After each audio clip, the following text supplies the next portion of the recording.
اور جس دن اللہ ان کو اور ان کو جنہیں یہ اللہ کے سوا پوجتے ہیں جمع کرے گا تو فرمائے گا، کیا تم نے میرے ان بندوں کو گمراہ کیا تھا یا یہ خود گمراہ ہو گئے تھے؟ وہ کہیں گے تو پاک ہے، ہمیں یہ بات شایع نہ تھی کہ تیرے سوا اوروں کو دوست بنا دے، لیکن تو نے ہی ان کو اور ان کے باپ دادا کو برتنے کو نعمتیں دی، یہاں تک کہ وہ تیری یاد کو بھول گئے، اور یہ ہلاک ہونے والے لوگ تھے۔ تو کافرو، انہوں نے تو تم کو تمہاری بات میں جھٹلا دیا، بس اب تم عذاب کو نہ پھیر سکتے ہو نہ کسی سے مدد لے سکتے ہو، اور جو شخص تم میں سے ظلم کرے گا ہم اس کو بڑے عذاب کا مزہ چکھائیں گے۔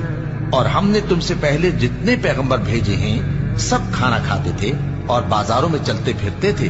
اور ہم نے تمہیں ایک دوسرے کے لیے آزمائش بنایا، کیا تم لوگ صبر کرو گے؟